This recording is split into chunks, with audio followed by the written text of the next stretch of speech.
Hey guys, welcome back to Lifestyle of the Plebe Plebe and and Nameless. Nameless. I'm Joan, And I'm Coco. and this is Bunny. Come on, Bunny. This is Bunny. Say hi, Bunny. We're going to continue our review on Snowdrop for episodes 4 and 5 in this video. Suho, he comes back and gives her his necklace. That was so sweet. That was so sweet. And then she's like, wait, but your sister gave you this necklace. It's the only way to let me know that you're going to be safe. Yeah, I didn't get that. How would her wearing a necklace let him know that she's safe? Is there something hidden in the necklace? I don't know. Is there a tracker? Did that exist back then in the 80s? I don't know. The shy girl and the exam boy. Well, we find out she's heir to a beer empire, so we can call her Beer Girl now. Okay, Beer Girl and Exam Boy are at the cafe, and Beer Girl finds out that the Exam Boy had called the cops on Suho.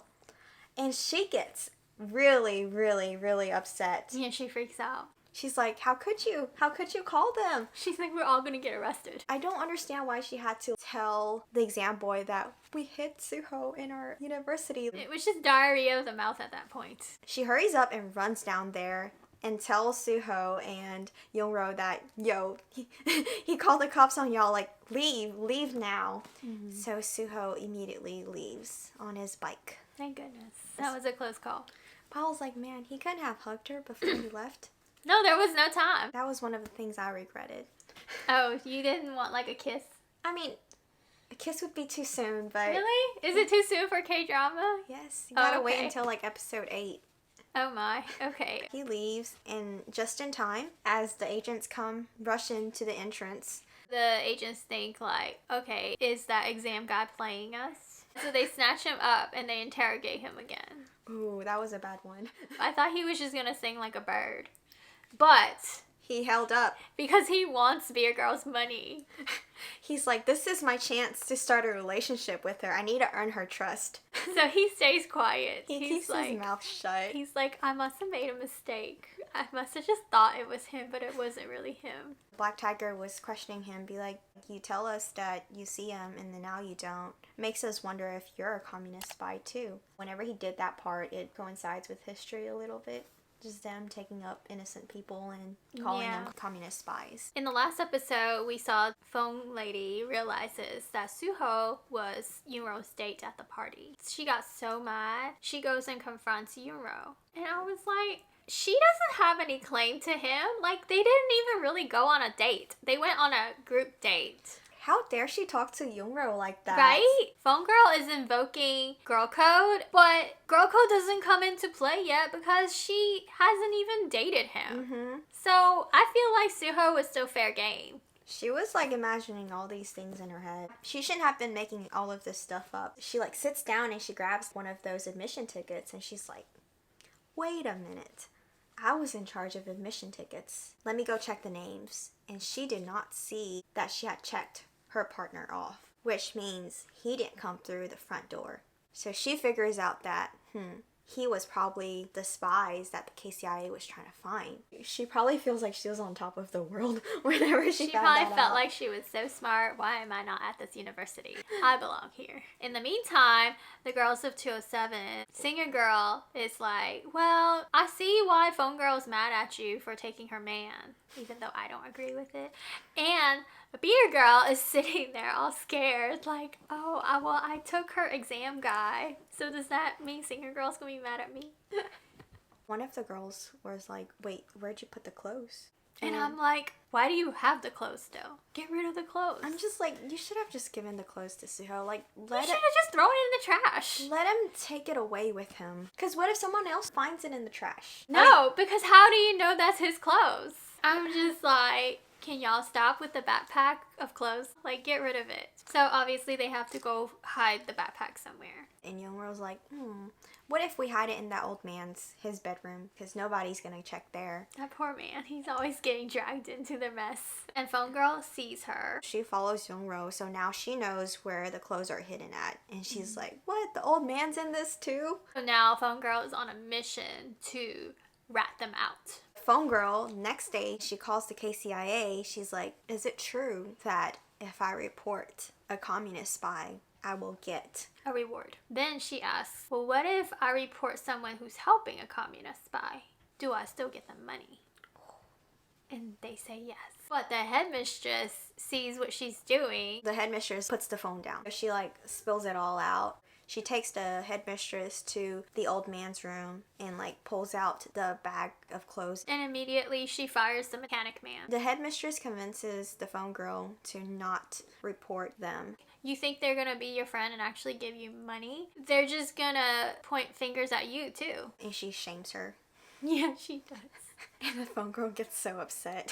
Girls of 207 had to come down to her office too. Because now they have to answer to some questions. Poor Youngro, she was crying. She's like, it's all my fault. The headmistress grabs the cane.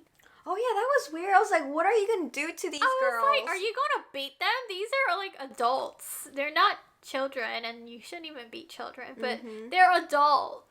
So what are you doing, ma'am? That was scary. Yes! Hero is the only one that gets kicked out of the dorm, while the other three, their punishment is they can no longer receive phone calls. Seeing a girl gets super upset because she can't talk on the phone anymore, and you know that's what she's all about. So when she leaves the headmistress's room, she sees Phone Girl. She grabs her hair. She's like, how dare you? It's all because of you. Now I can't get any calls. I was like, fight, fight, fight, fight. And Yuro's just like, please don't fight. Please don't fight. It's already bad as it is. We don't need more punishment. Suho, he safely returns to his spy headquarters where he had a comrade that was waiting for him. Well, I can't say he's waiting for him. They were all suspecting that he was going to be done with. So he was a little surprised to see him. We also have the political scene happening in Beijing where the North Korean and South Korean head officials, they were having a negotiation about the Phoenix Plan. So basically the Phoenix Plan is having Professor Han, having the North Koreans take him to North Korea. And since Professor Han is a head figure of the pro-democracy party, they were going to make him be in North Korea and announce that his party was backed by the communists. And that would basically defame them, and they would lose a chance at the upcoming election. They were negotiating the amount of money that they would have to pay North Korea in order for them to do that. And it's so funny because you see the two leaders. One of them, who was the head of the KCIA, he was being very skimpy. He was like, yo, we can't give him all this money. He was being more prudent. And the other guy's flashier. He's just like, give them whatever they want. I just want to be in power. Suho, after he returns there safely, he gives a call to the North Korea guy, and we find out that that's actually his dad. I was shocked. I was like, man, you're not just a spy, but you're like high up. Yes. Very, very VIP. And then now that I'm looking back at this scene, it's like the dad of the male lead and female lead. So both the leads have very important families. Yes. Of opposing countries. It's like Romeo and Juliet. It's just destined to not work out well. The things that happen just pulls them, further and further away. My prediction right now is that this story is not going to have a happy ending. And I'm kind of sad. I know. I want them to have a happy ending. How? How can they have a happy ending? It's not possible. We also find out that the spies are kind of divided a little bit. Everyone's having their own political plans. That female leader of the North Korea side, she does not like Suho. She tells the comrade, you better watch him like 24/7, and if he shows any signs of betrayal, kill him. No questions asked. He was just giving Suho suspicious eyes the whole time. I was like, he could pull out a gun any second and just shoot Suho. First, they had to find Professor Han. They got him at the church. Yeah, that's not that hard. He's an easy guy to find. He was obviously going in there, I guess, to repent his sins.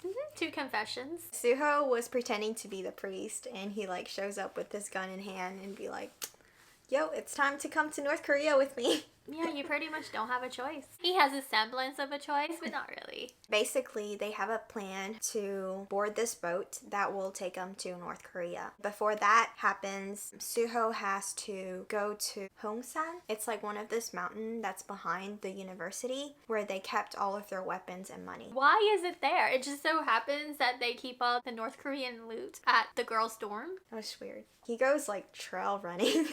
Well, he has to go find it. And he spots a paper airplane.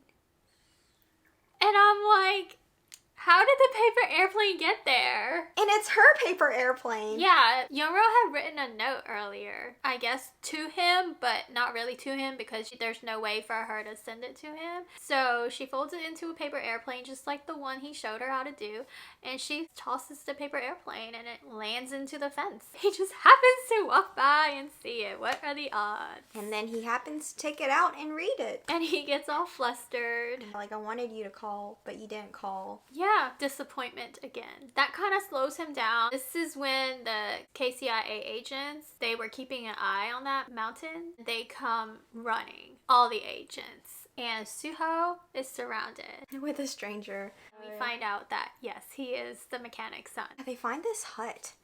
And they go hide in it. And who knew this hut was another exit to the university? Well, I think that is the exit where the basement of the school, the secret exit, that's where it leads to, is this hut. Oh. If you follow it, it brings you back to the basement of the school. And that was the exit that they were going to take Suho out of, but they couldn't before. The only way out of the hut is back into the school. So he ends up back in the school. He runs into Black Tiger. They have a fight. And you can tell Suho is clearly the better fighter. Yeah, he's all healed now. He's like, I gotcha. Suho runs into the school, and there are all these CIA agents running into the place. He's surrounded, and all the girls are freaking out. And Youngro sees Suho, and Suho once again is all bloody. And Youngro's like, why are you always bloody?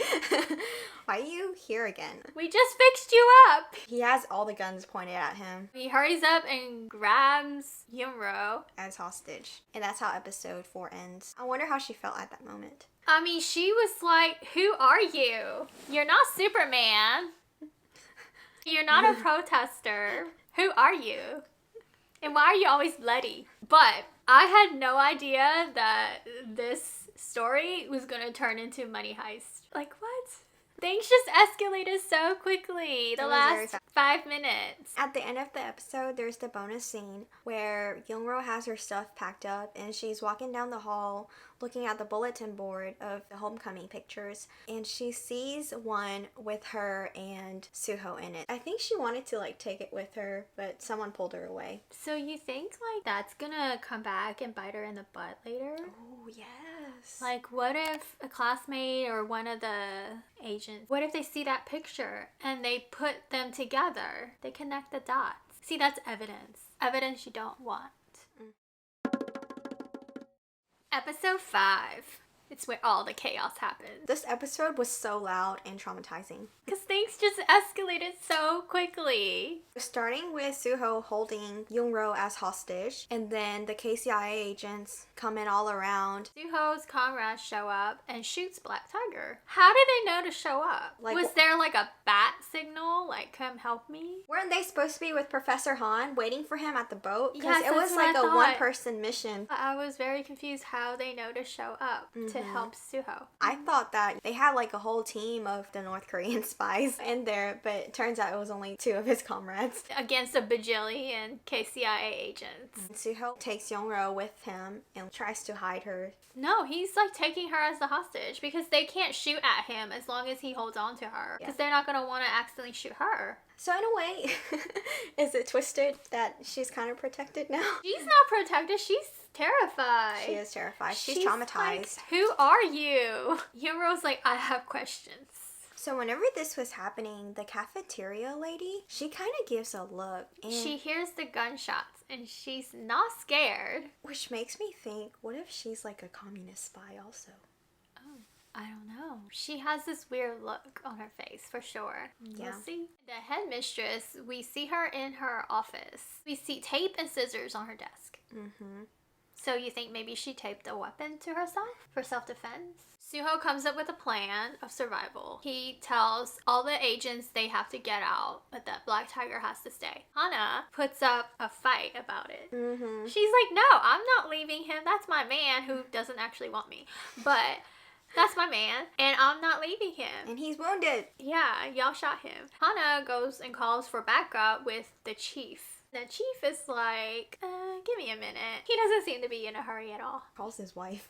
Yes! I'm just like, out of all of these people you're calling your wife, she's still in her shop with the wife of the head of the KCIA. She gets his call and she's like, the women's university? And she immediately connects the dots to the 13 virgins that the fortune teller was mentioning. And she's like, oh man, this is really gonna happen. Change your allegiance to the head of the KCIA because he's gonna be president. Yunro's stepmom. She picks up the phone and listens on the other side. It doesn't seem like the stepmom cared about Yunro being held hostage at all. She didn't care. She was actually happy. She's like, oh yeah, maybe this is how I'll get rid of that girl. And become first lady. Suho and his comrades basically round up all of the hostages, so all of the girls in the university, and including the soldier boy and the exam boy who were at the university at that time. Suho and his comrades tie up soldier boy and exam boy together, and they put a grenade in between them and be like, y'all better hold still.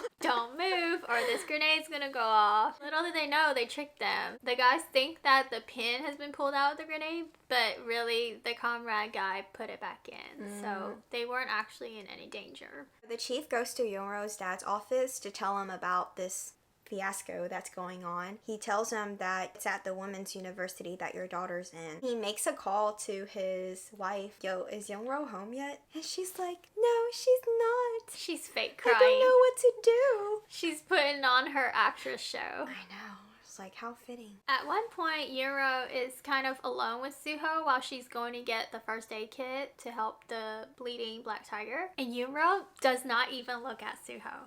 She's so scared to make eye contact. She's like, I'm done with you. I don't know who you are. Like, this is how I get treated in return. She lost trust in him. She gets really mad and she starts walking and he stops her because she was about to trip over.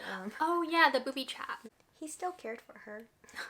She's treating the wounds for Black Tiger and Black Tiger makes eye contact with her. Be like, yo, give me those tweezers. Because Black Tiger realizes that she's the one who has been hiding Suho in the dormitory. Then the chief of the CIA shows up outside the dorm and he walks in and he says, I'm in charge now of this operation. And he puts on those sunglasses. At night? Like, what are you putting sunglasses at night for? What are those sunglasses for, man? He needs a way to get in touch with Suho on the inside to negotiate. So he puts a field phone at the front door. Suho, he was really smart. The soldier boy and the exam boy, he like separated them and you find out that exam boy peed on his pants. Yeah, because he thought that grenade was gonna go off. He takes exam boy and he also brings singer girl. He was thinking that he could use singer girl as leverage against exam boy. Yeah, to make sure that he doesn't run away. Because who's to say once he lets him out that he won't just run off to the agents and be free. The singer girl immediately was like, I love you. Well, she wants him to do it correctly. She doesn't want him to mess up and she ends up dying. But then Hana ruins plans. Firing the first shot. It was just like another round of... Another barrage of shots everywhere. He probably peed another round. I was thinking he might poop himself this time. Youngro's dad arrives at the scene and he tells everyone to leave. His political counterpart comes to him too because he wants in on like what's happening with Operation Phoenix. Because apparently their own people are ruining the plans. And in the meantime, the ANSP chief calls his wife again. And he's like, I don't know what's going on, babe. And the wife is like, this is what's happening. Don't you see? Why are you so slow? He is really slow. I know! She married a dud. Poor lady. She has political aspirations. Yes, his husband doesn't get it. He's not gonna take her there. Youngro's dad and the other government guy. It's only them two because not a lot of people are supposed to know about this secret mission. No, they're not supposed to know that they're in cahoots with North Korea. He calls Suho. I know y'all's plans. Like, we're here to help you. We're gonna let you go so that you could bring Professor Han back to North Korea. And we're gonna let you go back to North Korea safely. Before Suho leaves, he sees Youngro sleeping and he like watches her sleep sort of in peace and he's like, oh. It's kind of creepy to be watching someone sleep. It is. while that's happening, we see Youngro's brother, who is in the Navy. One of his buddies was like, I'm having a stomach ache, can you take my shift? So Youngro's brother takes his buddy's shift and goes on the boat for a patrol. They see this boat that has Professor Han in there. It was the North Korea spy's boat. Professor Han changes minds and he jumps out and he's like, help me, save me. I'm being kidnapped. Yes, and then He gets shot. Everyone gets shot. everyone gets shot. And you see Youngro's brother in peril. Did he get shot? I don't know. Why is he brought into this? Exactly. I guess just to make the waters even more muddy. Like, Because why? now Youngro's dad's like, okay, we got the school figured out. And then he gets another call and be like, Yes. you know, something's going on at sea. Pretty much this episode, everyone's just in a pickle. Pickles all around. What if Youngro's brother dies? He's dispensable. Nobody has a connection to him. Like, I'm not invested in the brother. I'm not invested, but it makes their relationship even worse. Oh, Like, Youngro and Suho's? yeah. Oh. That's like her closest family, other than her grandma. In these 2 episodes, Jung Hae-in, he's really good at his acting. Like, you can tell the difference of him being like the bad boy spy versus in the beginning where he's just like normal university kid and his smile's just all calm and sunshines. You mean like when Black Tiger was telling him, like, I've been looking for you for years and we finally get to meet? Mm-hmm. Yeah, he smiles at him, but it was like a very wicked bad boy smile. He's like, ooh, that's the bad boy smile. The government officials, they get a phone call about the boat incident and they find out that the Professor Han switchover kind of went awry. Is he dead?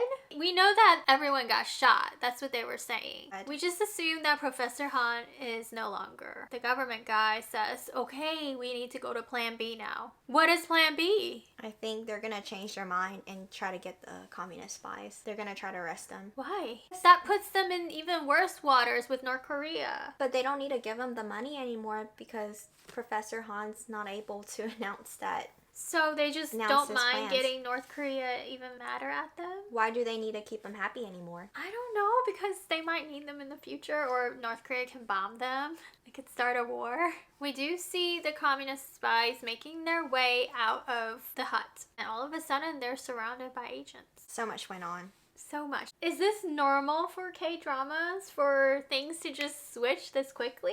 This is a more fast-paced one. Okay, so they normally don't have this much happening. Normally, I think it's a little bit slower. Alright, because I don't know. I don't have experience with this. Yeah, a lot happened in like an hour and In like a 30 blink of an minutes. eye. JTBC decided to release all 3 episodes in one weekend. Do you think it changed your view of where originally the show was heading? That you think they would be able to redeem themselves with this extra episode? Not really with the extra episode. They did earlier in another episode. The CIA agent mentioned, like, yes, we do take innocent people and call them spies. But that was about it. I mean, what else was there to redeem themselves? I'm not sure if this move really did anything to help them look any better. To me, watching the show as it is, I appreciated the extra episode, but Yeah, I like the extra episode myself. I but don't see how it would change people's minds who already set on trying this to is- take the show off the air. Yes. I mean, they have their own reasons. I just don't think it cleared it up enough for them. I don't think so either. I agree. We do get a sneak peek into episode 6 where we see the cafeteria lady holding a rifle. What is that? She is not a simple woman. Oh, and I also think the doctor girl, she has an affair with the other government official. I think she might be a spy. She's very suspicious. What? Oh, I didn't know that. Like, she doesn't look Okay. normal, like, whatever she does. That's And- Joan's prediction, guys. And there was like another bonus scene at the episode of 3 where she's at Charmant and she's like trying on the clothes. The wife of the guy that she's having an affair with, she's like, oh, we have to keep her close to him because the fortune teller told us that we need to keep her close by his side. But she never suspected her because she's like, oh, she's so innocent, like she wouldn't like do anything. But you see her evil smiling in the changing room. Oh, okay. I Which missed makes that. me think that, you know, Yeah. whenever he said the 13 virgins, did someone tell him to say that? Lots of questions. I'm excited to see what episode 6 is like. episode 7 in the future. I'm for sure invested in this show now.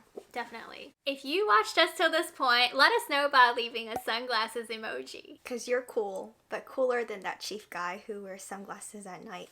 Yeah, I still don't understand that. Give us a thumbs up if you liked our video. Subscribe if you haven't yet, because we're going to keep doing these reaction videos. And turn on the notification bell so you don't miss any new updates on our reaction to Snowdrop. Follow us on Instagram at PLEB Nameless for exclusive Plebe content. See you next time on Lifestyle of the Plebe and Nameless. Bye. Bye.